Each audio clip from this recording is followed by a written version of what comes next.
So we have a strategy here that's playing out to destabilize and overthrow the Venezuelan government that differs from what you mentioned, the color-coded or color revolutions in the past that began in 2015.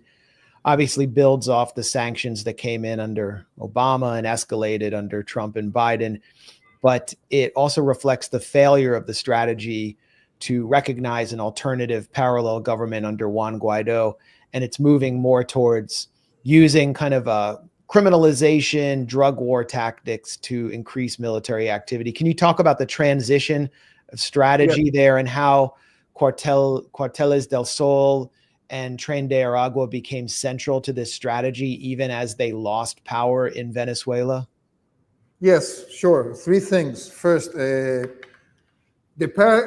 actually, I am taking the opportunity to clarify a mistake I've made in previous interviews with Glenn Deason and then with Ahmad from Propaganda and Co. Because I actually placed the paradigm shift regarding Venezuela in 2019, and that's a mistake. It was 2020. It was after, by the way, the Gideon operation, the Bay of Piglet operation, like you call it in the U.S., that there was this meeting that is written, that there's an account by Mark Esper, former Secretary of Defense, when they talked about, like, basically there was no more sense anymore on promoting the idea that this is a matter of democracy and the U.S. is bringing it over, and that's why they recognize Juan Guaido and all that, because already was a whole year after this and with no real significant outcome, and it got worse after the Operation Gideon, of course. So that's when William Barr said, basically, look, we don't have to make, of course I'm paraphrasing it, but we don't have to make this political. This is a security matter. Nicolas Maduro, it's money laundering and it's selling drugs. And then one more time, after a few while without hearing from it, the cartel de los soles came about. And then you had also reports like the one written by Douglas Farrar, not too long after the indictment and the bounty, and at that moment the $15,000 bounty on pointing to the whereabouts of, on pointing to the direction where Nicolas Maduro was in the Miraflores Palace. By the way, they owe me money now, and so that's when it started amounted. The Farrar report actually called it the Joint Bolivarian Criminal Enterprise. That was the term that he wanted to coin, which was, funny enough, it wasn't that successful, in trying to connect at the same time Venezuela, Iran, Nicaragua, Turkey as a massive global ring of trafficking, not only drugs, but also gold and oil and whatnot, basically trying to criminalize, in a way, the means and tactics that the Venezuelan government could be using to circumvent the chokehold and the blockade, the chokehold of sanctions and blockade and the trade embargo. And we're talking about this was happening during the worst years, economically speaking, 2019, 2020, 2018 before that, and in the middle of the maximum pressure campaign. Remember that 99% of the oil revenue dropped and etc. So this is the moment when they shift into the criminalization and making more a security issue more than a political one, more than a problem of authoritarianism or whatnot. That's the first thing. Then you got the Tren De Aragua. We already mentioned a couple of things. The Tren De Aragua also, it's an organization, a criminal organization that, did exist. It stemmed from the Tocorón prison in Aragua state, and that's where the names come from. During the years of the surge of what they were called here mega bandas, like big criminal structures that actually benefited from the economic boycott, and that's part of the and it was also a mutation on Venezuelan criminality as there were these were no more turf gangs that were actually just controlling small pieces or sections of barrios or cities or rural areas, but actually organizations that expanded. They assimilated other organizations and were able to diversify their economic portfolio and to catch up with the actual model, post-neoliberal model of criminality in Latin America and other places that has on prisons a significant logistical rearguard. And think about the Primer Comando Capital and Comando Vermelho from Brazil. Think about Los Monos in Argentina. Think about Las Maras, Mara Salvatrucha, MS-13. And you get the picture of what kind of organization. They're not that different. I mean, there's this book, a nonfiction book that was its own purpose. It was written by Rona Rizquez, an investigative journalist here. Which also contained, yes, a grain of truth, but also, or let's call it islands of truth in an ocean of lies and deception, which she called it like the criminal gang that revolutionized crime in Latin America, which is a complete obfuscation of the actual evolution of criminality throughout the region. And it doesn't take into account also Paraguayan and Uruguayan cartels and also the Bacrims from Colombia. So basically they took a page from this and adapted it to the context. And there was also a political angle to all of this. This was precisely this surge in criminality and the attempt to control wider tranches of territory swaths of territory was actually something that happened during 2015 and 2016. This is like the moment when these bands, these criminal organizations grew in size and, like I said, portfolio. They didn't deal only with drugs. That came afterwards. They deal also with kidnapping, with protection rackets, with vacunas, which is like the tax, the part of the protection, of the logic of the protection rackets. They have also trying to control worker unions and whatnot.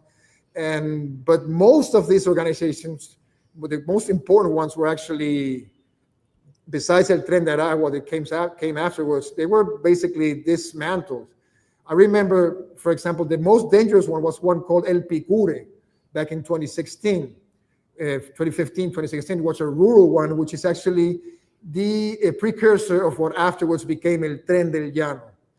And in the case of El Tren de Aragua, what made it, besides the hype, and I'm talking about without the spin, without the hype, what made it expand was actually the turbocharged migration, which also it's completely related to the sanction regime, to the economic close to collapse of Venezuelan economy and wages and whatnot, and with the overstimulation by other governments. Think about the Iván Duque government in Colombia, Pedro Kuczynski in Peru, the Piñera government in Chile, and Lenín Moreno in Ecuador, that actually called people to say, come over to our countries and we'll give you legal salaries, we will protect you. But of course, we're talking about states that are actually unable to protect their own people. So how come they're going to protect the Venezuelans?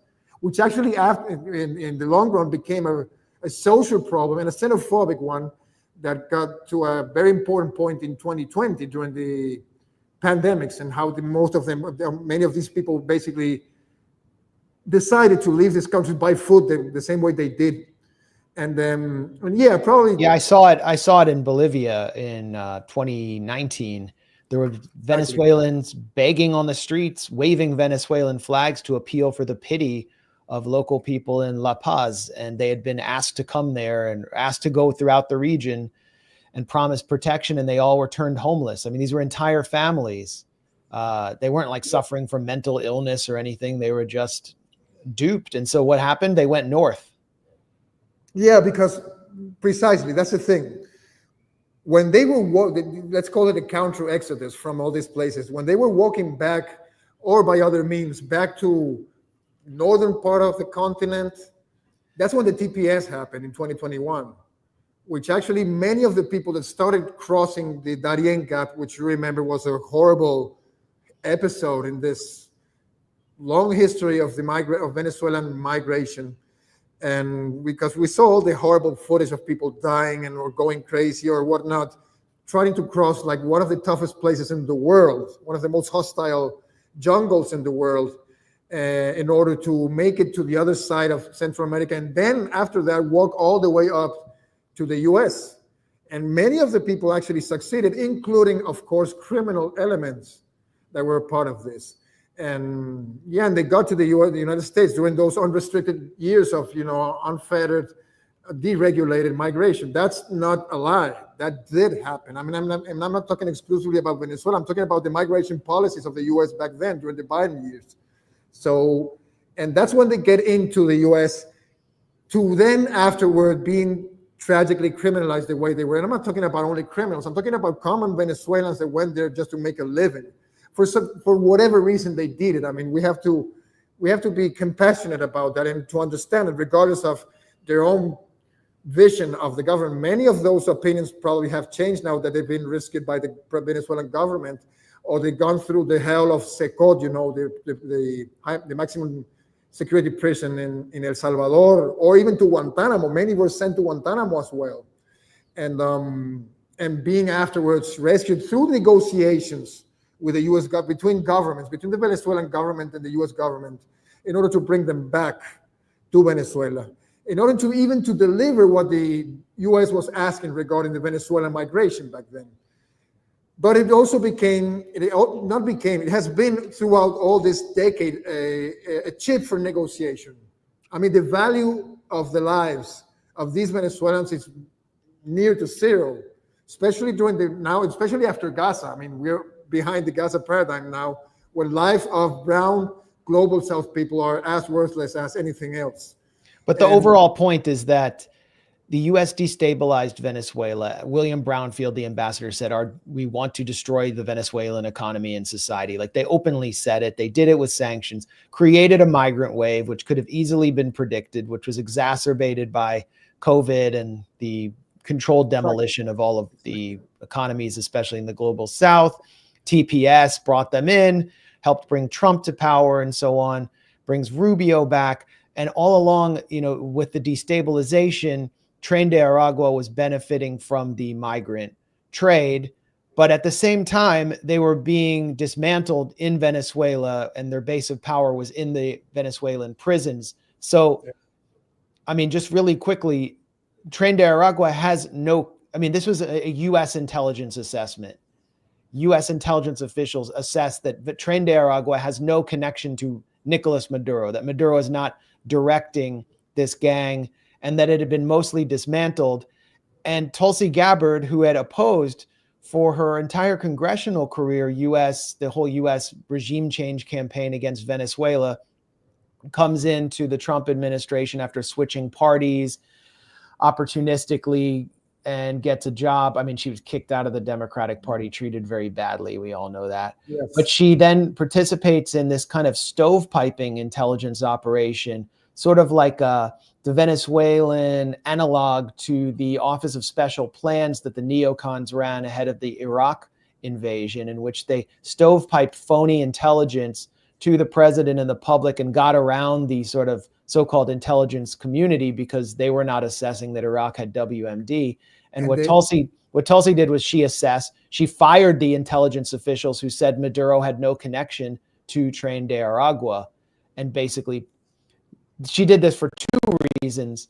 Number one, to legitimize the 1798 Alien Enemies Act, which would allow for the deportation of Venezuelans, basically declaring that they were all a narco-terrorist threat to the United States, but also creating momentum for the show of force that we're now seeing against Venezuela on the basis of fighting narco cartels. Mind you, Max, that also something that's quite important here. It's a report based. You can trace it back. You can track it back to that. There's this report by the American Enterprise Institute, of course, which is the baseline assessment that has been repeated by the USG all this time. It was written by a guy named Joseph Humeyer. And it's mostly based, on hearsay or secondhand in the whole sense of the word, not secondary sources, but also secondhand information, to frame it as some sort of plausible deniability proxy actor of the Venezuelan government. That's where it comes from, actually, and it's very mediocre and flimsy. Yeah, so that becomes the basis for this entire intervention, along with Carteles del Sol, which you said existed during the Fourth Republic prior to Yes. Chavez, and it doesn't exist anymore. They just keep. So this was brought up. Carteles del Sol was the basis for the bounty on Yeah, for Nicolas the doubling Maduro. down This is of the bounty. bounty. This Yeah, is on exactly. the State Department or South Florida Department website. They just increased the bounty to 50 million, the same as bin Laden's bounty. They inform us that Nicolas Maduro's hair is black and his eyes are brown. So in case Yeah, we find him, we can capture him. yeah, And he has a mustache also. and then they say, this is the key part, Maduro helped manage and ultimately lead the cartel of the Suns. It's like a Yeah, plot from like a crappy Tom Clancy book. that's And that's the extent of harm of the Clancy mentality right there. That's exactly it. well, it did a lot of harm. A lot. I mean, it was Yeah, but it was Cold War kitsch, and it's sort of returned through the Trump administration. And like, I don't know who's going to believe this, but this is the entire legal basis for what they're doing. and mind you, something that's pretty fun, and you can find it's the name comes from back in the 90s. The head of the anti-drug uh, enforcement of the National Guard of Venezuela, which actually was working intensively with the U.S.